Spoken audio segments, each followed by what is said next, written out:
Narsipatnam Gajuwaka TDP MLA Palla Srinivasarao అరాచక శక్తిగా మారిపోయి ప్రజలపై దాడులు చేయడంతో పాటు ప్రభుత్వ ఆస్తులను కొల్లుగొడుతున్నారని తెలుగు శక్తి అధ్యక్షుడు బివి రామ్ ఆరోపించారు.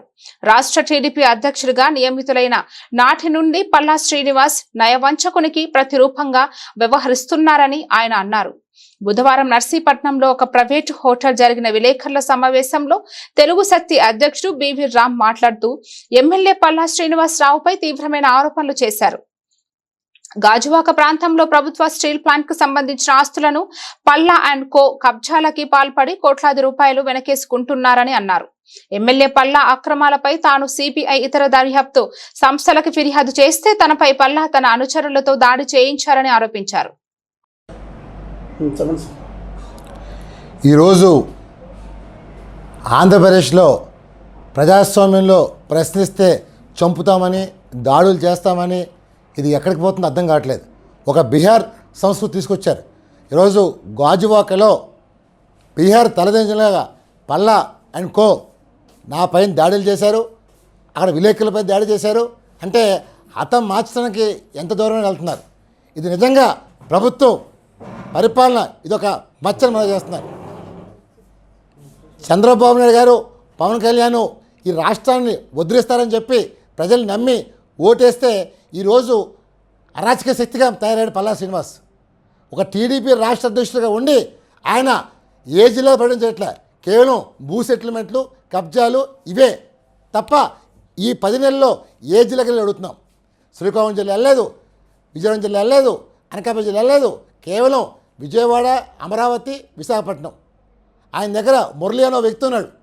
దీనికి పూర్తి కర్త, క్రియ, కర్మ అంతా వ్యక్తి. ఈరోజు పల్లా శ్రీనివాస్ కుటుంబంలో కూడా చిలికి రావడం కారణం కూడా ఆ మురళి అమలు చేస్తున్నాను.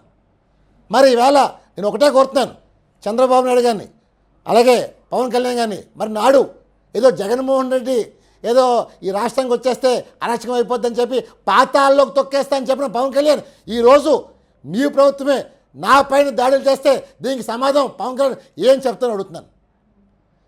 ప్రజలు విశ్వసించారంటే ప్రజల కోసం పనిచేయాలి. కానీ ఇక్కడ ఎమ్మెల్యేలు అలా చేయట్లేదు. దోచుకుందాం, దండుకుందాం, దాచుకుందాం, పెంచుకుందాం, పోకూడదు, ఇదే సూత్రాలు పాటిస్తున్నారు పంచభూతాలలాగా.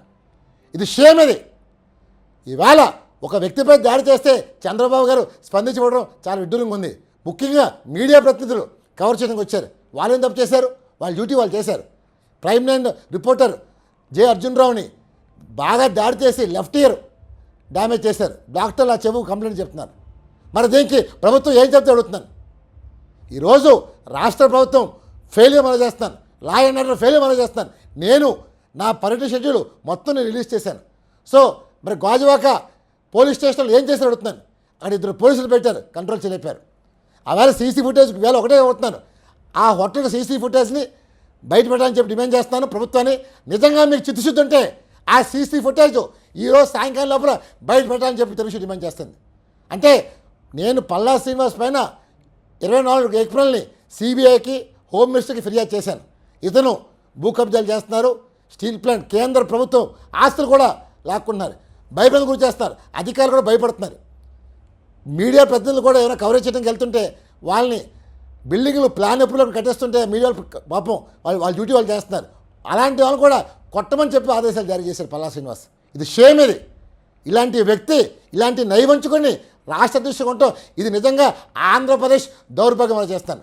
తెలుగుదేశం పార్టీ ఓ సిద్ధాంతం పుట్టింది, సమాజమే దేవాలయం, ప్రజలైన దేవుళ్ళని.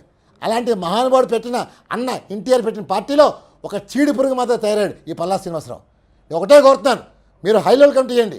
కమిటీ వేస్తే గాజువాకలో అతను చేసిన దందాలన్నీ బయటకు వస్తాయి. ప్రజలు కూడా చంద్రబాబు ముఖ్యమంత్రికి ఎప్పుడు చెప్పాలని ఎదురు చూస్తున్నారు. మీకు నిజంగా చిత్తశుద్ధి